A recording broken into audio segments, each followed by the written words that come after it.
നമസ്കാരം. മലയാളി വാർത്ത ഇൻസൈറ്റിലേക്ക് സ്വാഗതം. നവകേരള യാത്രയിലെ ആ രക്ഷാപ്രവർത്തനം ഇപ്പോൾ കൂടുതൽ ട്വിസ്റ്റുകളിലേക്ക്. 2 ഗൺമാൻമാർ ഉൾപ്പെടെ 5 പോലീസുകാരെയാണ് പ്രതിപ്പട്ടികയിൽ ചേർത്തിരിക്കുന്നത്. 5 പേരെ പ്രതികളാക്കി SIT കോടതിയിൽ റിപ്പോർട്ട് സമർപ്പിച്ചു കഴിഞ്ഞു. ഗൺമാൻ അനിൽകുമാർ, സുരക്ഷാ ജീവനക്കാരൻ സന്ദീപ്, മുഖ്യമന്ത്രിയുടെ വാഹനത്തിന് അകമ്പടി പോയ പോലീസുകാരായ അരുൺ, വിപിൻ, ഷൈജു എന്നിവരെ പ്രതികളാക്കിയാണ് Alappuzha first class judicial magistrate കോടതിയിൽ റിപ്പോർട്ട് സമർപ്പിച്ചിരിക്കുന്നത്. പിണറായി വിജയന്റെ സുരക്ഷാ സേനയിൽപ്പെട്ട കൂടുതൽ പോലീസുകാരെ പ്രതികളാക്കാൻ അന്വേഷണ സംഘം തീരുമാനിച്ചിട്ടുണ്ട്. ഇക്കാര്യം ചൂണ്ടിക്കാട്ടി അന്വേഷണ സംഘം കോടതിയെ സമീപിച്ചു. നിലവിൽ 5 പ്രതികളാണുള്ളത്. 3 പേരെ കൂടി പ്രതിപ്പട്ടികയിൽ ചേർക്കണമെന്നാണ് അന്വേഷണ സംഘത്തിന്റെ ആവശ്യം. മുൻ മുഖ്യമന്ത്രിയുടെ അംഗരക്ഷകർ ഉൾപ്പെടെയുള്ളവരെ ചോദ്യം ചെയ്യണമെന്നും അന്വേഷണ സംഘം കോടതിയിൽ അറിയിച്ചു. ഇതോടെ ആകെ വെപ്രാളത്തിലായി പ്രതികൾ. ജീവിതത്തിൽ ഒരിക്കൽ പോലും ആ രക്ഷാപ്രവർത്തനത്തിന്റെ പേരിൽ തങ്ങൾ പ്രതിപ്പട്ടികയിൽ ചേർക്കപ്പെടുമെന്നോ ചോദ്യം ചെയ്യപ്പെടുമെന്നോ ഇവർ കരുതിയില്ല. അത്രയേറെ വലിയ അധികാരത്തണലിലാണ് അവർ ഇതുവരെ കഴിഞ്ഞത്. അതിൻ്റെ അഹങ്കാരമായിരുന്നു അന്ന് യൂത്ത് കോൺഗ്രസ് KSU പ്രവർത്തകരെ അത്രമാത്രം ക്രൂരമായി മർദ്ദിക്കാനുള്ള ആത്മവിശ്വാസവും. അറസ്റ്റ് മുന്നിൽ കണ്ട് പ്രതികൾ ഇപ്പോൾ ജാമ്യത്തിനായി കോടതിയെ സമീപിച്ചു. ജാമ്യാപേക്ഷ ഈ മാസം 26 ആലപ്പുഴ സെഷൻസ് കോടതി പരിഗണിക്കും. അന്വേഷണ സംഘം ബുദ്ധിപൂർവമായാണ് കരുക്കൾ നീക്കിയത്. ആദ്യം സന്ദീപിനെതിരെയും അനിൽകുമാറിനെതിരെയും അവർ തെളിവുകൾ ശേഖരിച്ചു. പിന്നീട് 3 പോലീസുകാരെ കൂടി പ്രതിപ്പട്ടികയിൽ ഉൾപ്പെടുത്തി. Sandeep, Anilkumar Alappuzha principal sessions judge ഹണിയം വർഗീസിന് മുൻപാകെയാണ് മുൻകൂർ ജാമ്യാപേക്ഷ സമർപ്പിച്ചിരിക്കുന്നത്. മുഖ്യമന്ത്രിക്ക് സുരക്ഷ ഒരുക്കുകയായിരുന്നു തങ്ങളുടെ ജോലി. അറസ്റ്റിലായി 48 മണിക്കൂർ റിമാൻഡിലായാൽ തങ്ങളുടെ ജോലി നഷ്ടപ്പെടും. മുഖ്യമന്ത്രിയുടെ വാഹനം കടന്നുപോയതിനു ശേഷം പിന്നാലെ എത്തിയ വാഹനത്തിൽ നിന്ന് ചാടിയിറങ്ങിയാണ് ഇവർ KSU യൂത്ത് കോൺഗ്രസ് നേതാക്കളെ മർദ്ദിച്ചത്. ഇതെങ്ങനെയാണ് ഔദ്യോഗിക കൃത്യനിർവഹണത്തിന്റെ ഭാഗമാകുന്നത് എന്ന് കോടതി ചോദിക്കും. കാരണം മുഖ്യമന്ത്രി അവിടെ നിന്ന് സ്ഥലം വിട്ടിരുന്നല്ലോ. മറുവശത്ത് ADGP MR അജിത് കുമാർ ഉൾപ്പെടെയുള്ളവരും ഇപ്പോൾ ഭീതിയിലാണ്. ശക്തമായ കരുനീക്കമാണ് അന്വേഷണ സംഘത്തിന്റെ ഭാഗത്തു നിന്നുണ്ടാകുന്നത്.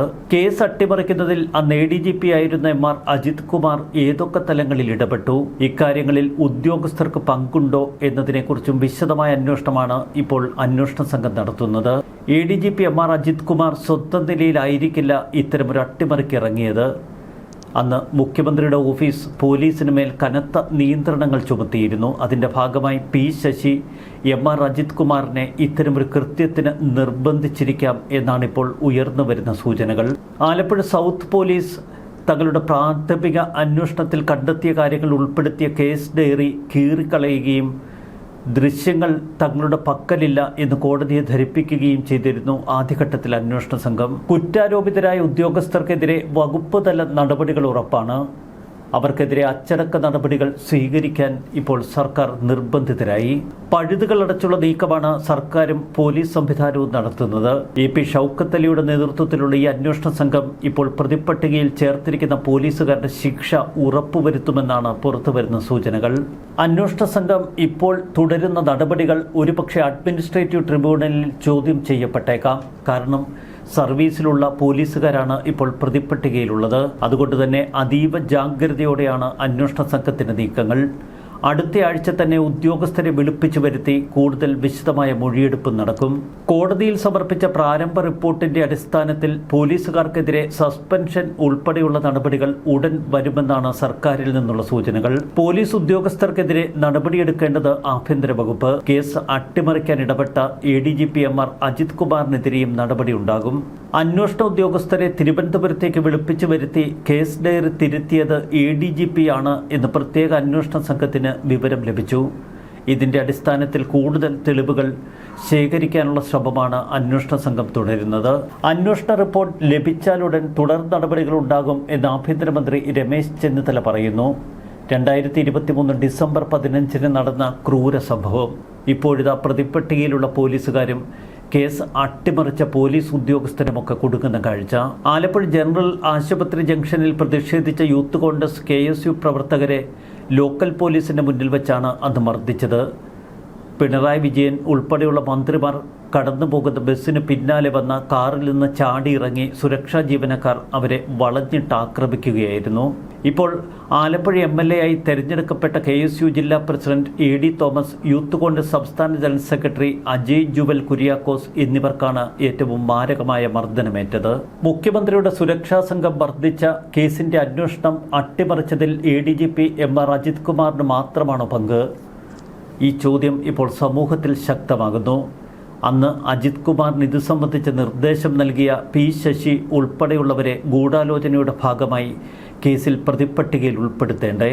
ADGP MR അജിത് കുമാറിന് കേസ് അട്ടിമറിച്ചതിൽ പങ്കുണ്ട് എന്ന് ആഭ്യന്തര വകുപ്പിന് കൃത്യമായ വിവരം ഇപ്പോൾ ലഭിച്ചു. വയനാട് ഉരുൾപൊട്ടൽ ദുരന്തത്തിന്റെ സമയത്ത് കേസ് ഡയറി തിരുത്താൻ അജിത് കുമാർ നിർബന്ധിച്ചു എന്ന് ഉദ്യോഗസ്ഥർ പ്രത്യേക അന്വേഷണ സംഘത്തിന് മൊഴി നൽകി. ഈ വരുന്ന ഓഗസ്റ്റിൽ DGP പദവിയിലെത്തേണ്ട വ്യക്തിയാണ് MR അജിത് കുമാർ. അദ്ദേഹത്തിനെതിരെ വകുപ്പ് തല അന്വേഷണം പ്രഖ്യാപിച്ചാൽ കരിയറിനെ അത് ബാധിക്കും. അതിക്രമം കാട്ടിയ സുരക്ഷാ സംഘത്തെ സസ്പെൻഡ് ചെയ്യുന്ന തലത്തിലേക്ക് SIT അന്വേഷണം എത്തിയിരിക്കുന്നു. ഇതുതന്നെയാണ് ഈ കേസിന്റെ ഏറ്റവും പ്രാധാന്യമുള്ള തലവും. കേസ് അട്ടിമറിക്കാൻ മുൻപ് നടന്ന ഇടപെടലിന്റെ സൂചനകളാണ് ഇപ്പോൾ പുറത്തു വന്നിരിക്കുന്നത്. ഒപ്പം മൊഴികളും തെളിവുകൾ കൂടി ശേഖരിക്കാൻ SITക്ക് കഴിഞ്ഞാൽ കേസിൽ ഇടപെട്ടു എന്ന ഗുരുതര കുറ്റമായിരിക്കും ADGP MR അജിത് കുമാറിന് മേലുണ്ടാവുക. അജിത് കുമാർ സ്വന്തം നിലയിൽ ഇത്തരമൊരു അട്ടിമറിക്ക് ഇറങ്ങില്ല. അതിന് പിന്നിൽ മുഖ്യമന്ത്രിയുടെ ഓഫീസിന്റെ ഇടപെടലുകളാണ് എന്ന് വ്യക്തം. അതുകൊണ്ട് തന്നെ ഈ അന്വേഷണം ഏതൊക്കെ തലങ്ങളിലേക്ക് വളരും എന്ന് വളരെ ശ്രദ്ധയോടെ നോക്കുകയാണ് കേരളം. ആലപ്പുഴ ക്രൈംബ്രാഞ്ച് DYSP ആണ് കേസ് അട്ടിമറിച്ചതുമായി ബന്ധപ്പെട്ട മൊഴി അന്വേഷണ സംഘത്തിന് നൽകിയിരിക്കുന്നത് എന്ന് പുറത്തുവരുന്ന വിവരം. ഏറെ പ്രമാദമായ ഒരു കേസ്. മുഖ്യമന്ത്രിയുടെ ഗൺമാന്മാരടക്കം ഒരു സംഘം പോലീസുകാർ അന്ന് പ്രതിഷേധിച്ച KSU യൂത്ത് കോൺഗ്രസ് നേതാക്കളെ ക്രൂരമായി മർദ്ദിക്കുന്നു. ഒരിക്കൽ പോലും ഒരുപക്ഷെ കേരളം കരുതിയിരിക്കില്ല ആ പോലീസുകാർക്കെതിരെ നടപടി വരുമെന്ന്. ഇപ്പോൾ നടപടി മാത്രമല്ല, അവരുടെ ജോലി തെറിക്കും എന്ന അവസ്ഥ. കരഞ്ഞുകൂവി കോടതിയിൽ ജാമ്യാപേക്ഷയുമായി ആ പ്രതികൾ നിൽക്കുമ്പോൾ ഇതൊക്കെ കാലത്തിൻ്റെ കൃത്യമായ മറുപടികളാണ് എന്നവർ മനസ്സിലാക്കിയാൽ നല്ലത്. ന്യൂസ് ഡെസ്ക് മലയാളി വാർത്ത ഇൻസൈറ്റ്.